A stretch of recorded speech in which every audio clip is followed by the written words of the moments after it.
Filosofi pendidikan. Topik 4. Koneksi antar materi, Pancasila dan profil pelajar Pancasila dari perspektif lain. Koneksi antar materi dari topik 4, Pancasila sebagai fondasi pendidikan Indonesia dengan topik 1, relevansi perjalanan pendidikan Indonesia, topik 2, dasar-dasar pendidikan Ki Hajar Dewantara, topik 3, identitas manusia Indonesia. Topik 1, yang pertama, pendidikan sebelum kemerdekaan. 1.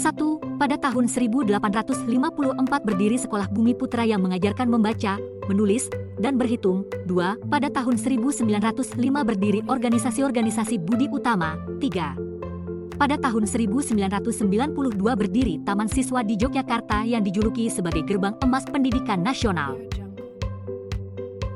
Selanjutnya, pendidikan setelah kemerdekaan. 1. Pendidikan sudah lebih mudah untuk diakses karena semakin banyak sekolah-sekolah yang didirikan. 2. Pada kegiatan pembelajaran di abad 21, mengintegrasikan kemampuan literasi, kecakapan pengetahuan, keterampilan, dan sikap, serta penguasaan terhadap perkembangan pendidikan adalah tempat persemaian benih-benih kebudayaan dalam masyarakat. Ki Hajar Dewantara memiliki keyakinan bahwa agar dapat menciptakan manusia Indonesia yang beradab maka pendidikan menjadi salah satu kunci utama untuk mencapainya. Pendidikan dapat menjadi ruang berlatih dan tumbuhnya nilai-nilai kemanusiaan yang dapat diteruskan atau diwariskan. Tip 2. Dasar-dasar pendidikan, Ki Hajar Dewantara. 1. Budi pekerti merupakan panduan antara cipta, kognitif, dan karsa, afektif. 2. Pendidikan dan pengajaran merupakan usaha persipan dan persediaan untuk segala kepentingan hidup manusia. 3. Untuk menciptakan manusia yang beradab. Tip 3. Identitas manusia Indonesia. 1. Pancasila merupakan intisari yang merangkum nilai-nilai, jiwa, dan semangat. 2. Soekarno menjadikan Pancasila sebagai identitas bangsa Indonesia sekaligus manusia Indonesia. 3. Pendidikan adalah proses untuk melestarikan keberagaman, menemukan nilai-nilai yang menyatukan keberagaman, dan melawan segala bentuk yang mendorong kesatuan. Nilai kebinekaan. Pentingnya penguatan nilai luhur Kebhinneka Tunggalikan dalam pendidikan mengenai pemahaman keberagaman peserta didik di Indonesia. Nilai Pancasila. Pentingnya penguatan nilai Pancasila dalam pendidikan sebagai jiwa bangsa Indonesia. Nilai religius. Pentingnya nilai religius dalam pendidikan untuk menyatukan sisi jasmani dan rohani membuat individu berbuat baik dan meningkatkan iman kepada Tuhan Yang Maha Esa. Ini mencerminkan tekad untuk membentuk individu Indonesia yang tangguh, ditenagai oleh nilai-nilai kultural yang menjadi dasar pendidikan, dengan tujuan memberikan makna dan penghayatan terhadap prinsip-prinsip kemanusiaan. Profil pembelajaran Pancasila mencerminkan karakteristik dan keterampilan yang diharapkan dapat dicapai oleh peserta didik yang berasal dari nilai-nilai luhur Pancasila.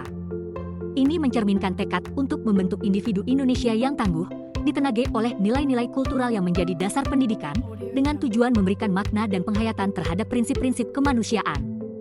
Profil pembelajaran Pancasila mencerminkan karakteristik dan keterampilan yang diharapkan dapat dicapai oleh peserta didik yang berasal dari nilai-nilai luhur Pancasila. Keterkaitan antar materi, hubungan antara topik 1 hingga topik 4 menggambarkan perjalanan panjang pendidikan nasional Indonesia dalam keterbatasan, bahkan setelah kemerdekaan, di mana pendidik masih terpaku pada model pendidikan yang tidak mengakui keberagaman potensi peserta didik. Upaya telah dilakukan agar pembelajaran di sekolah dapat menjadi pusat perhatian, mendukung peserta didik, dan memiliki dampak positif pada perkembangan mereka. Dalam konteks ini, guru berperan sebagai pemimpin dalam mengubah pendidikan, berusaha membangun lingkungan sekolah yang mendukung pertumbuhan peserta didik. Pendidik memiliki peran kunci dalam menciptakan terobosan, inovasi, dan transformasi dalam pembelajaran, dengan tujuan membebaskan peserta didik dan memahami identitas beragam manusia Indonesia. Pancasila diakui sebagai falsafah pendidikan yang mendasari profil pelajar Pancasila yang diinginkan. Pancasila, sebagai fondasi negara Indonesia, terdiri dari 5 prinsip yang mencerminkan esensi dan karakteristik bangsa. Sebagai identitas, Pancasila menjadi tanda khas yang membedakan bangsa Indonesia dari negara lain. Sebagai pandangan hidup, Pancasila menjadi dasar untuk semua aspek kehidupan masyarakat Indonesia, termasuk dalam bidang pendidikan. Dengan kesadaran akan kepentingan memupuk nilai-nilai Pancasila dalam individu, sistem pendidikan di Indonesia saat ini telah mengintegrasikan profil pelajar Pancasila ke dalam kurikulumnya. Langkah ini bertujuan untuk menciptakan pelajar Indonesia yang mampu menunjukkan perilaku sejalan dengan nilai-nilai Pancasila. dalam upaya mencapai profil pelajar Pancasila dalam proses pembelajaran era abad ke-21 yang berfokus pada peserta didik, peran pendidik sangat penting untuk memberikan arahan dan memupuk karakter pelajar Pancasila. Teladan yang diberikan oleh seorang pendidik dalam hal ini akan menjadi contoh yang diperhatikan dan dipelajari